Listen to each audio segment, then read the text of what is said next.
Hey everyone. I don't know who's watching this, but welcome to my new YouTube channel. Today is day one of me posting. I should have posted 2 days ago, but unfortunately, I wasn't ready to get in front of a camera yet.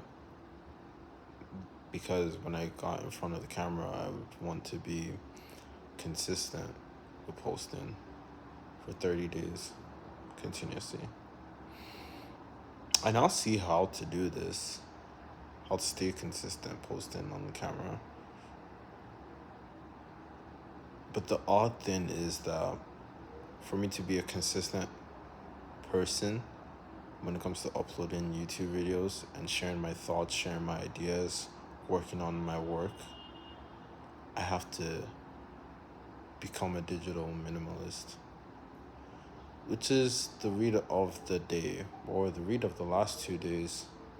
I've been reading Cal Newport's Digital Minimalism. I've always known in the long run that I have to give up Instagram, and all the social media apps. Initially, I actually was never a user of any of these social media apps.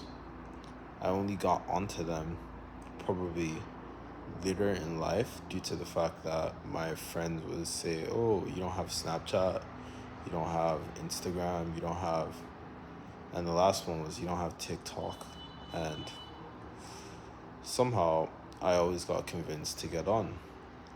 But the older I've gotten, I've been slowly pulling myself away from all these apps. Except YouTube. YouTube is fundamental. YouTube is a great space to learn. And it's quite interesting to say the least that these apps would rob people of time, their experiences in life. Now, I went to boarding school in Nigeria, and while I was in boarding school in Nigeria from the ages 10 to 16, I wasn't allowed to have my phone in school. So even though I had an iPhone and I kept updating my iPhone all throughout the years, I couldn't have it in school. So when I would go home was when I would have to use these apps. And then it was very sustainable to be on Instagram or Facebook or any of the other apps at that point in time. I remember when Vine came out, I wasn't on Vine. I still, till this day, never had a Vine account. So I've never been a quick adapter to using the apps themselves. I've always been a quick adapter to updating my knowledge on the technology, but never using them as a consumer. And so back then in boarding school in Nigeria, between the ages of 10 to 16, it made sense for me to use Instagram every once in a while and use Snapchat every once in a while because it was such limited time for me to actually use the apps that the diminishing returns could never be met.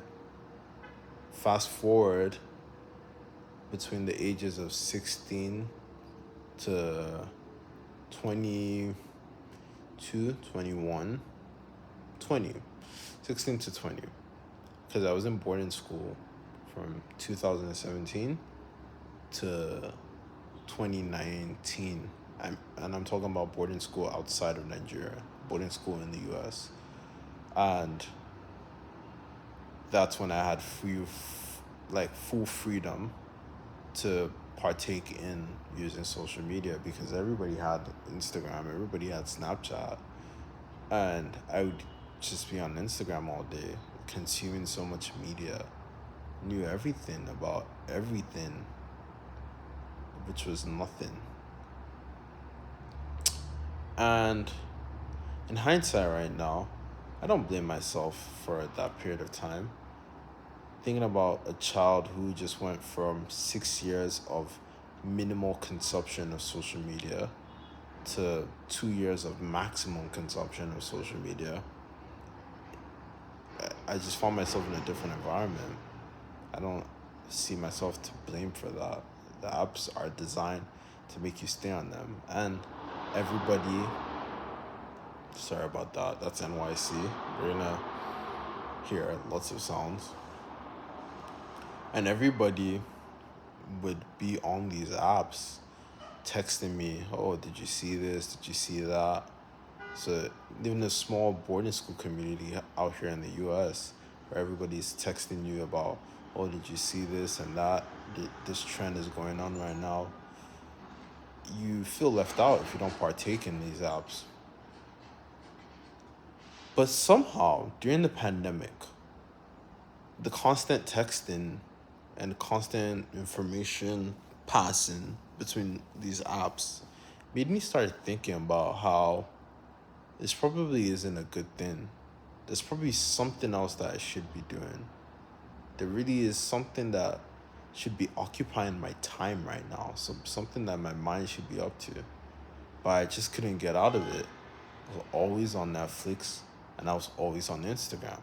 Those were like the two main culprits for me. Because I wasn't a big Snapchat user. I was not a TikTok user during the pandemic.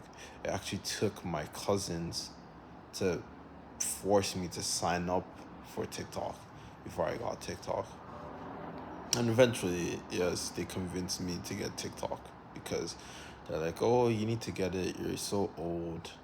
You know, it's not, you're just being anti everything.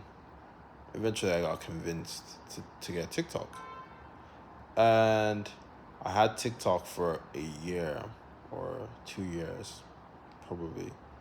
And once again, same situation, spending time that leads to nowhere. Now, fortunately, one thing I will say about social media um, usage for someone like me, eventually I got bored and I started trying to figure out how to hack the algorithm, how to force the algorithm to show me different sections. I came up with this idea of through followers and through following accounts, you have portals and you open a portal, you see another set of individuals and another set of ideas. And I would just hack my way through just seeing all the different, seeing as much of social media as I could see. That's a different conversation for a different day. But yeah, let's fast forward to 2024, which is where we are at right now. This year, I said, I'm going to stop this social media thing. Ah, that's a lie. I didn't say that this year. I said that in 2022. I had it as a giant X on my iPad screen. I said no social media, crossed out. And it would come, it would go, it would come, it would go, it would come, it would go. But it was very hard to maintain its staying. And now in this year, towards the end of 2024, I think we're at the end of this social media battle personally for me.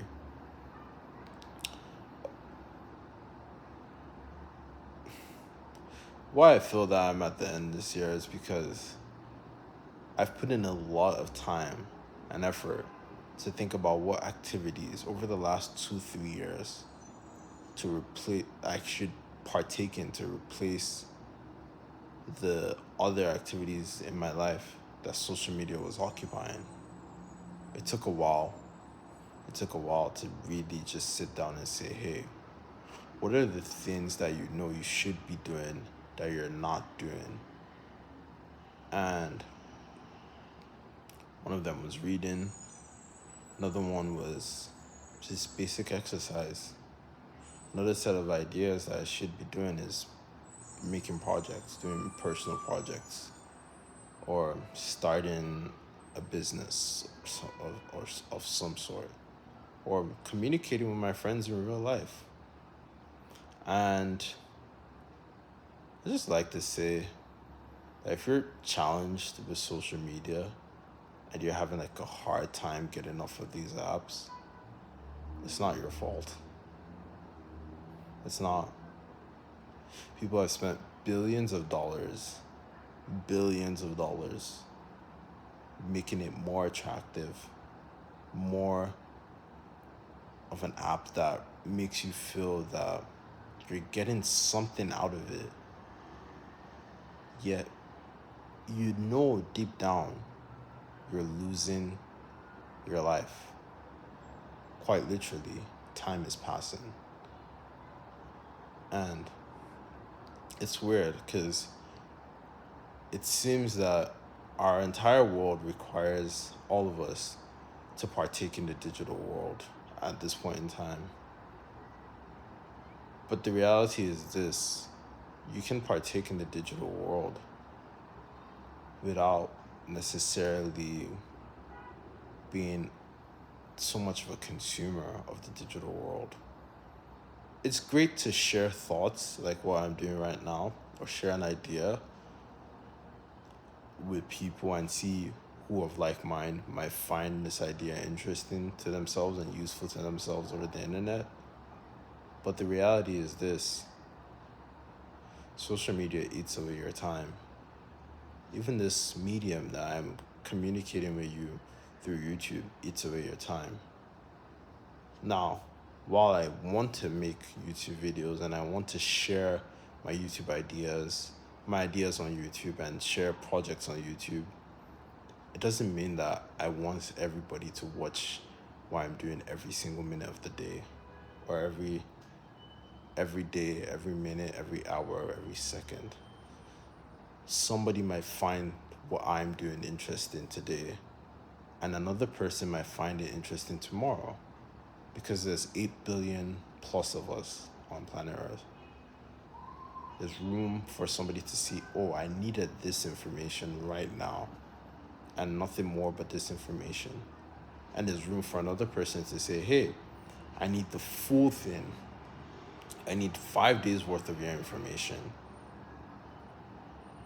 And there's room for someone to say, I don't need anything you're saying right now. There's space for all of that. But these apps, these very, very, very eye bulging, addictive apps are killing people slowly. But yeah, I don't know. Reading the Cal Newport book, Digital Minimalism, really will make me stick to this social media push away that's happening. Well, media in general push that's happening with in my life. I've already known for the last couple of years that it has to go. I've just arrived at the point where I know it's gone. Doesn't mean I'm not gonna post videos like this right now, because this is created. I'm creating right now. It doesn't mean that I'm not gonna consume videos that I find interesting, because the information might be important to me, or simply I might want to be entertained. The point I guess I'm trying to get across is trying to avoid that moment. NYC. Trying to avoid that moment where instead of it being on an application for 30 minutes that you dedicated to being on it, you're now on it for 4 hours. That's not good. You just lost an extra 3 hours, 30 minutes of your life, and you will never get it back. It's not your fault. the apps, once again, are designed to keep us on it, but at the same time, no one's coming to save you. You have to get yourself to this point where you can create and share your thoughts and not necessarily be the person who's an all-time consumer. I'm still using YouTube, but the first step in Cal Newport's book is, well, in the introduction, he mentions a digital declutter. Before I'm even done with the book, before I'm even done with the introduction, I'm 100% in on this idea of a digital declutter. And now it's been 2 or 3 days. No YouTube, no HBO, no Instagram, no Facebook, none of that stuff. The weird thing is that I don't feel that I'm going to ever return to the way I was using any of these tools. And I think many people might not understand how I do that, because given the idea of the fact that, once you get bored, once you get lost, once you feel like you're missing out on anything, no. Honestly, I was already doing other activities. It was just a part of me was not choosing to fully commit to the activities that I knew I wanted to partake in and share with the world. And that part of me was like, let's watch this right now, because it's so easy to hit the dopamine. But, I thought had other things to entertain me. I've been consistent with my workouts for the last almost couple weeks, couple months. And that's been really keeping me going, because then I know that up here in my mental cookie jar that, hey, we got this. It's not going to be a problem. I know tomorrow, if I get bored in the evening, I'm probably going to go bouldering, or I'll read a book, or I'll make a video, or I'll draw, or I'll try painting, or I'll work on a project, a coding project. There's just something for me to do. Like, I'm well aware that there's so much for me to do, and I have everything I want to do written out, and I have a system for things to be organized and kept and accumulated. I've spent time over the last 2 to 3 or 4 years to get myself from this position of always consuming from all these addictive apps to get myself to the other side where I'm producing, creating. So today has been an amazing day, honestly, right? Like, to be fairly honest, this last couple of days from the digital declutter has been amazing. I went on a hike for 5 hours. I haven't been on a hike since probably May. So I did a 5-hour hike on Tuesday. Did a little did some what did I do yesterday? Well, I can quite remember. Yesterday I was tired. So, I just read. Today I went to the pier. I had a nice workout there because the weather in New York is acting up. It doesn't want to stay cold, so it stays warm. And I'm like, okay, I'm gonna take advantage of this and go work out. I got to write. These are all things that are important to me personally. And I'm sure there are things that are important to you as an individual that you should be doing.